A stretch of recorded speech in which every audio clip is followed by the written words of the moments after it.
mentioned in the previous video, I've been wanting to upgrade the system in my car. So that's what we're going to be doing today.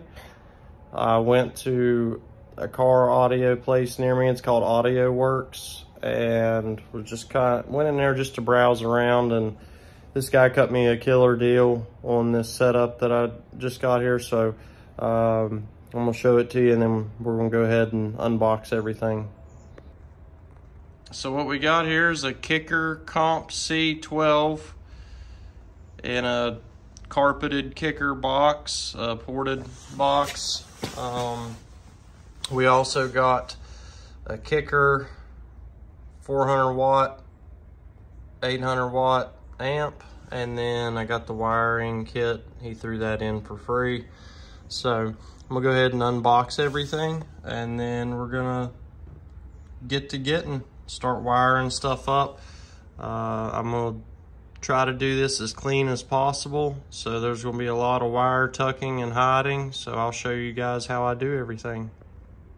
So this is my first go around with Kicker. I've had MTXs and Pioneers and all that stuff in the past, but this amp is compact and it's really nice. It comes with this Kicker certified power, a guaranteed 485 watts, passed all the tests. And then of course we got our owner's manual and some screws here. I'm gonna go ahead and unbox this 12 and let you see what it looks like. Man, that thing looks clean. Love the way this Kicker looks with the carpeted box. Vented on the side over here. And then of course you hook up your speakers here on the side. Really clean. I really love the way this looks. I think this is going to be just the perfect amount of kick in the music for me.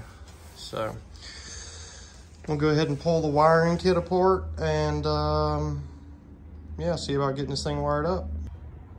So I actually Googled this wiring kit after I got home. It's the Stinger 8-gauge 4000 series. It's like a $50 wiring kit. These wires are a lot nicer than something you get at Walmart as far as the quality of the coating. It feels great. Of course, we got the 8-gauge power wire with a nice inline fuse. We got the ground wire. We got your RCAs here, real clean. We got our remote wire. And then they even threw in some zip ties and some butt splicers and screws and all that jazz. So yeah, I'm really happy with the setup that he kind of picked out for me. So I think I'm gonna go ahead and start with routing the power wire. It's gonna be the longest because it's got to go from the battery all the way to the trunk. We'll start with that, and then we'll get a good ground. And then we'll run these two together because these two are going to be going from the back of the stereo to the trunk. And then we'll be booming, baby. So, as I stated before, I want this to be super clean. Like, I don't want you to be able to tell there's anything going on. So I have the power wire ran. When you're just looking at the front of the car, you can't really tell.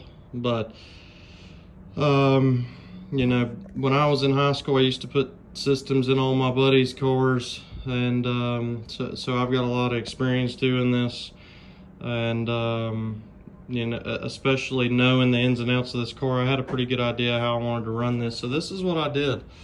Rather than putting it in and jamming it in here, I put the end of the power wire here on this nut. And this power wire does have an inline fuse, so I wanted to leave that inline fuse in the engine bay next to the actual fuse box. So we got this fuse right here next to the fuse box, and then I went ahead, tucked it under the washer fluid container, went out into the fender. I know this is petty, but you'll see why I did it. Then hugged this wiring harness, zip tied it right there, and then went straight back into the engine bay 2 feet later, just because I didn't want to run a wire to where you could see it. And then the only place you can see it is that little 1-inch piece right there where it goes through the firewall. After it goes through the firewall, you're not even gonna be able to see it without the light, but it comes through the firewall like right around there, and then it's tucked. Behind that plastic runs up underneath of this plastic, up underneath of this plastic, under the seat belt, under the seat bracket, and then pops out in the trunk there. So it's completely hidden, even in the engine bay. So it does help if you have these type of tools to pull on the trim pieces.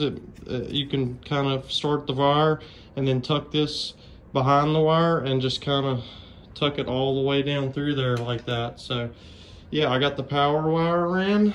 Now I reckon we'll go see if we can find a good ground in the trunk, and then the last step is going to be the RCAs and the remote amp control, and then we'll be booming, baby. So I'm gonna go ahead and get on the ball and see if we can find a ground in the trunk, and then go from there. All right, so for your ground, you're just gonna want to ground it somewhere in the trunk. Your ground wire's only about 3 or 4 feet usually. So what you're gonna want to do is pull the carpet out. I pulled the spare tire out as well.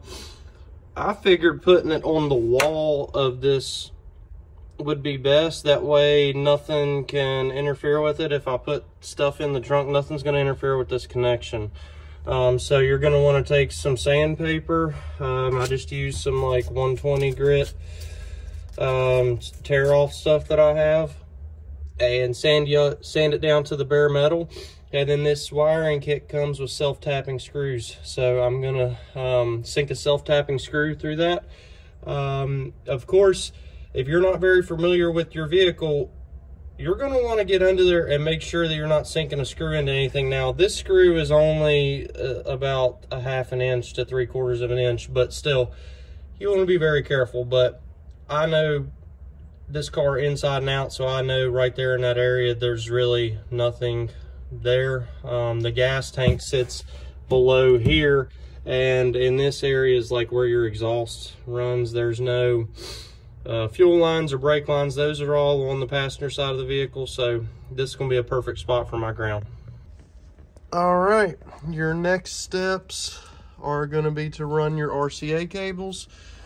They plug in just like the old school video game consoles did, right into the back of your stereo. There should be some designations. That SW means subwoofer.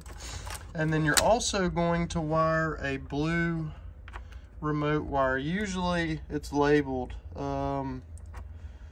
remote input, remote control. So you wire your blue wire into that with some heat shrinking, and then just plug these in, and then you're going to run those back there to the trunk. So the way that I'm choosing to run it, I'm gonna go out through here and then straight underneath the carpet. I'm going under the carpet to get it to where the power wire is, and then I'm gonna run it the same way I ran the power wire, up underneath there and back behind the seats and everything. So I'm gonna go ahead and get everything tucked, and then we can start hooking the amp up. So I did want to mention one more thing while I'm up here. If your car doesn't have an aftermarket stereo, then these wires right here are what gives the amplifier signal and tells it what music to play, essentially. So if you don't have an aftermarket stereo, then you have to wire things a little bit differently. If you want to retain your factory stereo, then what you'll do is you can either splice wires into the speaker wires here, or you can go to the trunk. It's even easier if you just go to the speakers in the back of the car and just kind of splice wires into those speakers and run them to the amp. That you can jump the signal off of those speakers to your amp, but it's much easier if you just have an aftermarket stereo with RCAs. And I've even seen some factory stereos have places for RCAs. So yeah, just wanted to throw that in there. All right, guys. So we got the power, the remote, and the RCAs coming in, and we got the RCAs hooked up to the amp. We got the power, the remote, and the ground hooked up. Now all we have left to do is just hook up the speakers here. I haven't decided quite yet what I'm gonna do with the amp and the speaker. I might mount the amp to the side of the box. I might put the amp behind the carpet back here, and then it'll look real clean just having two speaker wires coming out to the subwoofer. But it's about that time, so I'm gonna go ahead and grab the 12, get it in the trunk here, and then hook the stereo up and see if we have power. All right, guys, so if you are putting this same system in a Mustang, I could not get it in the trunk. My old system in my old car, I took the back seats out and the brackets, and it opens up that area a lot wider so you can get it in. I guess this is a good thing because nobody can steal your subs. But the only way to get this thing in here and make it clear this little pin here, you have to remove the spare tire, and then I'm gonna have to push the speaker up out of the way and put the spare tire back in, and then I can set it up how I want to. And I realized I didn't have any speaker wire on hand, but I saved a little bit of everything. So I was like, well, kicker's yellow and black. So I took some yellow and black power and ground wire and made my own speaker wire and kind of like twisted it together. I think it's pretty cool. But yeah, I'm gonna get everything set up, and then we're gonna see how this thing hits. All right, finally. I don't even know how to begin to explain what I went through to get this box in the trunk. So I took the spare tire out, then put the speaker in, then I couldn't get the spare tire in, and then what I ended up doing was I put the spare tire back in, but not the piece of wood that covers the spare tire. So I put the spare tire in to where the offset is downward, so there's room for the speaker. Put the slanted box, the skinny end in first, then rotate it, then drop it, then rotate it, then drop it, and then rotate it all the way, and then it got it all the way in.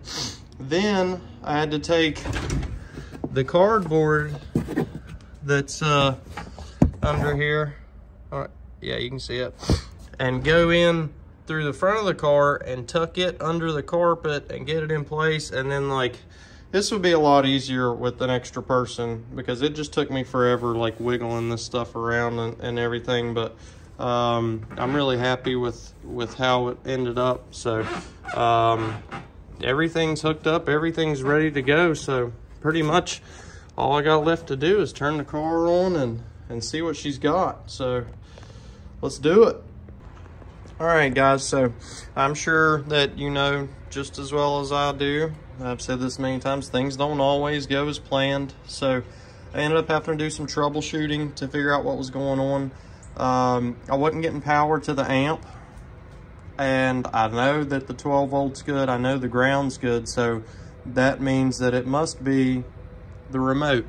So what I ended up doing was taking, like, I don't even know what I did with it now, but I just took like a little piece of wire, yeah, right here, and I jumped from the 12 volt to the remote, and the amp lit up. Still wasn't getting no sound, and I was like, okay, well, I got power, but I'm not getting signal. The signal comes from these here. So I went up here to the stereo and I looked, and oh, I had it plugged in down here where the SW is for subwoofer, and it wasn't getting a signal, so I moved it to rear. And it seems like this remote control is actually for some sort of steering wheel remote. So I actually need to butt splice it into that blue wire over there. So I'm gonna get that done, and then we'll be all finished. I can't video it while I'm playing music, but oh my God, this 12, it might hit harder than my 212s did back in the day. It is absolutely absurd the amount of bass that's coming out of this thing. I only got it on 75% because I'm like scared that, I don't even know. It's so loud I'm afraid it's gonna blow. But yeah, everything went well. So I'm gonna cruise it. I usually don't drive in the rain, but I'm gonna cruise a little bit and listen to some music. And the guys at the audio shop, they're gonna hook me up with some connectors for the ground and the power wire, because there wasn't any in the wiring kit. So yeah, thanks.